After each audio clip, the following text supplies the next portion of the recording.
ঈদ মোবারক। ছাত্র শিবির বিপুল ভোটে ডাকসুতে জিতছে। এই বিজয় ছাত্র শিবিরের না, এইটা মজলুমের বিজয়।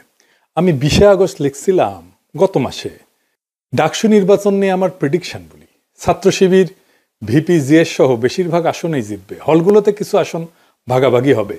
শিবিরের বিজয় হবে ফেনোমেনাল, ভোটের তফাৎ হবে প্রচুর।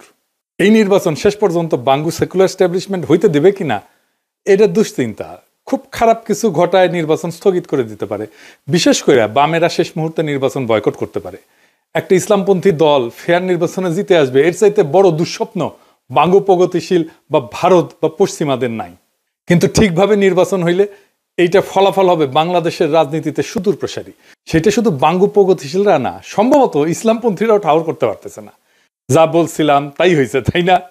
এই ফলাফল বাংলাদেশের সেকুলার এস্টাবলিশমেন্টের জন্য এক ভয়ানক দুঃসংবাদ। পুরা সেকুলার এস্টাবলিশমেন্ট কিন্তু দাঁড়াইছিল শিবিরের বিরুদ্ধে।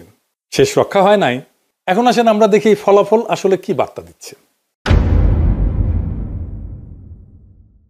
বার্তা হইতেছে বাংলাদেশে ইন্ডিয়ান ন্যারেটিভ পুরোপুরি পরাস্ত হয়েছে। আলহামদুলিল্লাহ। বাংলাদেশে এই প্রজন্ম যতদিন থাকবে ততদিন ইন্ডিয়ান ন্যারেটিভ আর মাথা তুলতে পারবে না। কিন্তু ছাত্র দলের পরাজয়কে অবশ্যম্ভাবী ছিল না। ছাত্রদল এই নির্বাচনে জিতে যাইতে পারত, ডাকসু তাদেরই হইতো। হয় নাই কারণ তাদের নির্বুদ্ধিতা, রাজনৈতিক অপরিপক্কতা এবং বেকুবের মতো আত্মবিশ্বাসের কারণে তাদের এই ভরাডুবি।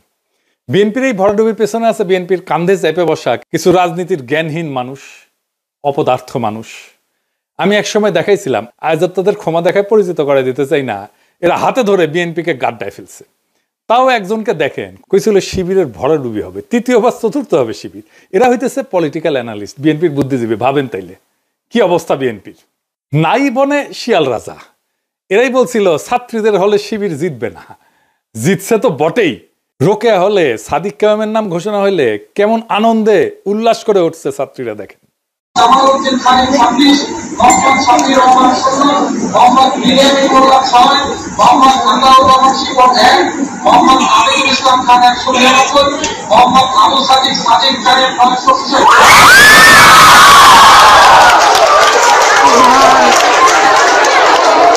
আপনারা জানেন যে 5ই আগস্টের পর যখন ছাত্র দলের ছাত্র শিবির সংঘাত শুরু হইল, আমি তখন নিজ দায়িত্ব নিয়ে এই দুই দলের ভেতরে সংঘাত বন্ধ করার উদ্যোগ নিয়েছিলাম। সেই মিটিংয়ে শিবিরের প্রেসিডেন্ট সেক্রেটারি উপস্থিত থাকলেও ছাত্রদল প্রতিশ্রুতি দিয়েও হাজির হয় নাই। আমি কেন তাদের মধ্যে নেগোসিয়েশনের উদ্যোগ নিয়েছিলাম? কারণ আমি সেন্স করতে পারছিলাম বিএনপি মারাত্মক একটা ভুল করতেছে। তারা ধীরে ধীরে আওয়ামী ন্যারেটিভ গ্রহণ করতেছে। আওয়ামী লীগ যা বলতো তাই দিয়ে সে জামাতের বিরোধিতা করতেছে। আমি বিএনপির শীর্ষ নেতৃত্বকেও বলছি এইটা ভুল স্ট্র্যাটেজি। আমি উনাদের উদাহরণ দিয়ে বলছিলাম, ধরেন গোলাম আজম একজন স্বাধীনতা সংগ্রামী, ভারতের অটল বিহারী বাজপেয়ীর মতো আর কি।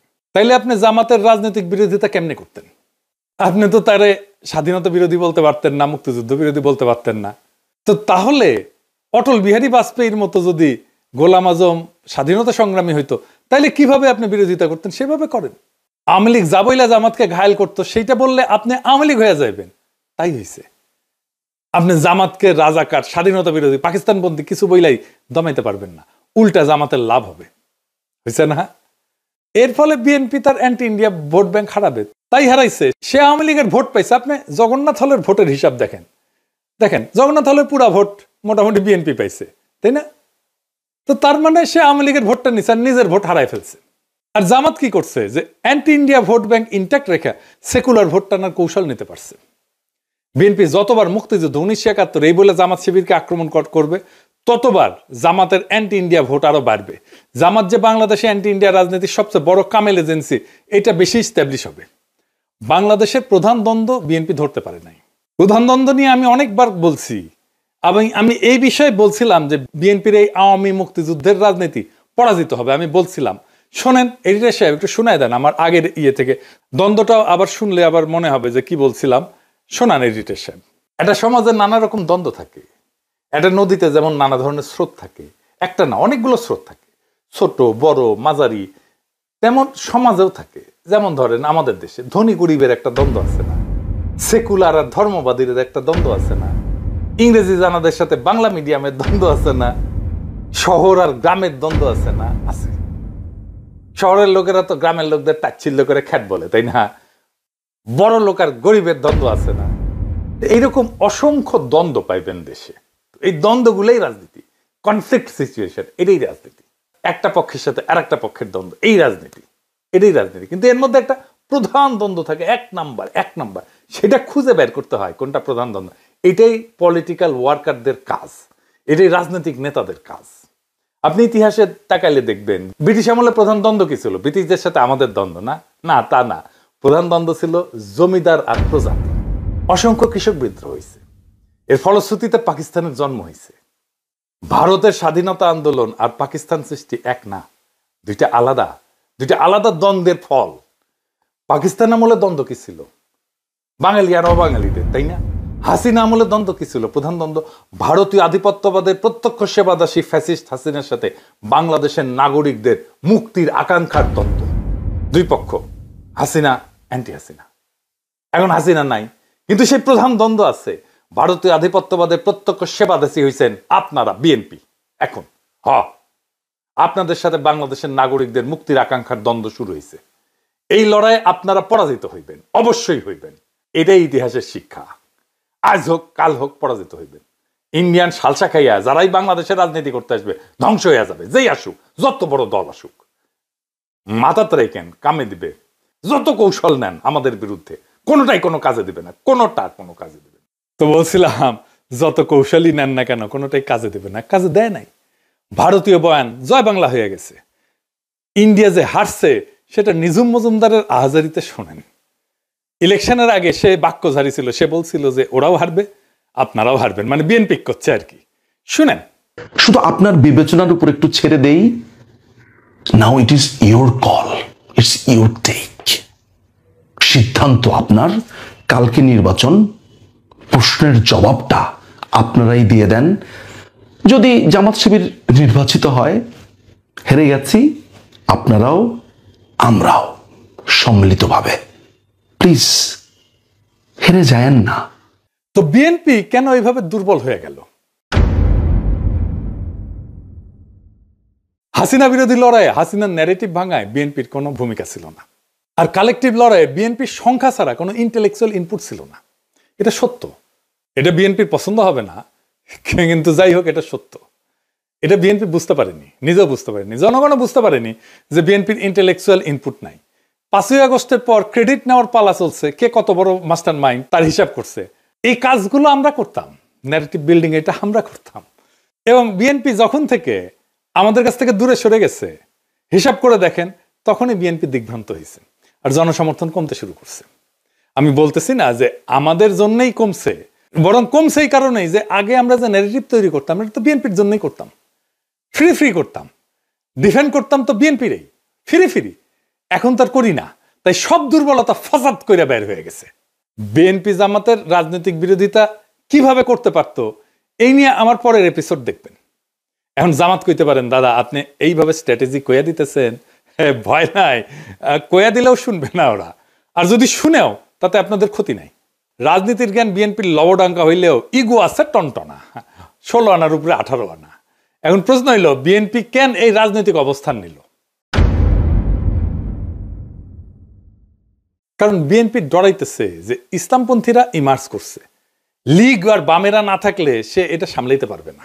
তারা এটা বুঝাইছে ইন্ডিয়া, তাই লীগের ভোট তাদের লাগবে। কিন্তু সেটা নিতে গিয়া যে নিজের ভোট ব্যাংক দেউলিয়া হয়ে যায়, 10 জয় বাংলা হয়ে যাইতেছে, তার কোনো খেয়াল নাই। রাজনীতিতে পলিটিক্যাল এনিমি বা দুশ্মন সিলেক্ট করতে হয়। আওয়ামী লীগ বিএনপির দুশ্মনের মর্যাদাও দিতে চায় নাই, সে তার দুশ্মন বানাইছিল জাতীয় পার্টিকে, গৃহপালিত দুশ্মন আর কি। হাসিনা চলে যাওয়ার পরে বিএনপি চাইছিল প্রথমে যে আওয়ামী লীগ তার দুশ্মন হোক, সেই জন্য সে আওয়ামী লীগ নিষিদ্ধ চায়নি। আওয়ামী লীগ দল নিষিদ্ধ হওয়ার পরে সে চাইছে জাতীয় পার্টি তাদের দুশ্মন হোক, মানে বিরোধী দল হোক। এটাও ইন্ডিয়ার প্রেসক্রিপশন। তারা কখনোই চায় নাই জামাত বিরোধী দল হোক, এমনকি এনসিপি হোক। এখন নিজেরই বিরোধী দল হওয়া লাগবে। এখন শিবিরের এই বিজয়, ডাকসুতে বিজয়, কি অর্থ বহন করে বা এটা কোথায় যাইতে পারে? এই ডাকসুই আগামী সরকারের ছায়া, যদি সে রাজনৈতিক দল ক্ষমতায় যাওয়ার জন্য তৈরি থাকে। 1971 ঠিক আগে তোফায়েল আহমেদ জিতছিল, আসম আব্দুর রব জিতছিল ছাত্রলীগ থেকে। তারপরেই আসছে 71 মুজিবের ক্ষমতা নেওয়া। 1990 আমানুল্লাহ আমার খোকনের জেতা, একই রকম। তাই এইবারে ডাকসুতে ছাত্র শিবিরের বিজয় এটাই বলতেছে আগামী জাতীয় নির্বাচনে বিএনপির বিজয় এখন অনিশ্চিত। এনসিপিও আর রাজনীতিতে জায়গা করে নিতে পারবে না। তবে ধরেন মুজাহিদুল ইসলাম সেলিমরাও জিতছিল ডাকসুতে, মাহমুদুর রহমান মান্নারাও জিতছিল, কিন্তু জাসদ বাসদ বা সিপিবি ক্ষমতায় গেছে, যায় নাই কেন? আর কখন এই ডাকসু আগামীর ক্ষমতার রাস্তা হয়ে ওঠে আর কখন হয় না, সেই হিসাবটা জানতে হবে। আপনি যদি এই বিজয়কে ক্ষমতা পর্যন্ত নিয়ে যেতে চান, প্রত্যেকটা পদক্ষেপ এখন হিসাব কইরা মাইপে ফেলতে হবে। আমি বিজয়ের আনন্দে আত্মহারা হইতে নিষেধ করছি, কারণ আগামী কাল থেকেই শত্রুরা বিপুল বিক্রমে ঝাঁপায় পড়বে আমাদের উপরে। প্রচুর টাকা পয়সা নিয়ে, বাজেট নিয়ে, পুরো সেকুলার স্ট্যাবলিশমেন্ট ঝাঁপায় পড়বে। প্রথম আলো, ডেইলি স্টার নিয়ে। এই লড়াইটা জিততে হবে, আমরা এটা জিতবো। বাঙ্গুয়েলুট সেকুলার স্ট্যাবলিশমেন্ট জানে না আমরা কই দিয়া কেমনে চাপা মেট দিব, কিন্তু আমরা দিব, এবং আমরা ওদের সাথে আগায় আসছি। ওরা চলে ডালে ডালে, আমরা চলি পাতায় পাতায়। ফাইনালি বিএনপি নেতা কর্মীদের বলি, এবার বুঝছেন তো ভাই, সবার উপরে এইটা ন্যারেটিভ তৈরির ক্ষমতা, এটাই আসল পাওয়ার। আমার কমেন্ট বক্সে এসে গালি দিয়ে আমারে নিয়ে ট্রল কইরা রাজনীতিতে গোল্লা খাইবেন বারে বারে। পলিটিক্যাল পাওয়ারটা তৈরি হয় মানুষের অন্তরের খবর জানার মধ্যে দিয়ে, আর তার ভিত্তিতে রাজনৈতিক কৌশল তৈরিতে। সংখ্যা এখানে কোনো মোটেই গুরুত্বপূর্ণ বিষয় না। আমি একজন, দুইজন, তিনজন, চারজন না 10 জন, আর আপনারা 1 কোটি কিনা, কিচ্ছু যায় আসে না। আপনি 10 জনের কাছে হাইরা যাবেন। জাতীয় নির্বাচনে একই ঘটনা ঘটবে, তৈরি থাকেন। আজকের ডাকসু নির্বাচনের ফলাফল কোনো সাধারণ ঘটনা না, এটা এক নতুন ইতিহাসের সূচনা, এক নতুন দিগন্তের ইশারা। যারা মনে করছিল ইসলামপন্থীরা কেবল প্রান্তিক শক্তি, তাদের ধারণা ভেঙে চুরমার হয়ে গেছে। এই বিজয় প্রমাণ করছে সঠিক ন্যারেটিভ, সংগঠনের শক্তি আর জনগণের অন্তরের খোঁজ জানা, এই তিনের মিলনেই ভবিষ্যৎ লেখা হয়। বাংলাদেশের মাটিতে ভারতীয় আধিপত্যের বয়ান ধসে পড়ছে, সেকুলার স্ট্যাবলিশমেন্ট হতভম্ব হয়ে গেছে, কিন্তু এই লড়াই কেবল আজকের বিজয় উদযাপনের মধ্যে সীমাবদ্ধ না। এখন থেকে শুরু হবে আসল সংগ্রাম, ন্যারেটিভ ধরে রাখা, তা আরো বিস্তৃত করা, আর জাতীয় রাজনীতির ময়দানে এই বিজয়কে রূপান্তর করা। ইতিহাস সাক্ষী, ডাকসু কখনো কেবল বিশ্ববিদ্যালয়ের দেয়ালে আটকায় থাকে না, এটা পুরো জাতির রাজনীতির পূর্বাভাস হয়ে ওঠে। তাই এই বিজয় কেবল একটা সংগঠনের না, এটা একটা প্রজন্মের, একটা জনগণের, একটা আন্দোলনের, একটা বিপ্লবের জয়। আমাদের দায়িত্ব এখন দ্বিগুণ। শত্রুপক্ষ আসবে সর্বশক্তি নিয়ে, মিডিয়া তার অর্থবল নিয়ে, কিন্তু আমাদের হাতে আছে সেই শক্তি যা তাদের নাই, মানুষের অন্তরের খোঁজ জানা আর ন্যারেটিভ তৈরি করার ক্ষমতা। এটাই আসল শক্তি, এটাই আসল পুঁজি। তাই বলি, আজকের ডাকসুর বিজয়কে আগামীর বাংলাদেশের পথ চলার ভিত্তি কইরা গড়ে তুলতে হবে। আত্মতুষ্টিতে না, দৃঢ় কৌশলে আগায় যান। শত্রুর আঘাতকে ভয় না, বরং প্রেরণা বানান। কারণ এই প্রজন্ম প্রমাণ করে দিছে, বাংলাদেশের রাজনীতির আগামী দিনে আর কোনো ভারতীয় বয়ান না, জয় হবে কেবল বাংলাদেশি নাগরিকদের মুক্তির বয়ানের। এই পথেই মুক্তি, এই পথেই ভবিষ্যৎ। ইনকিলাব জিন্দাবাদ।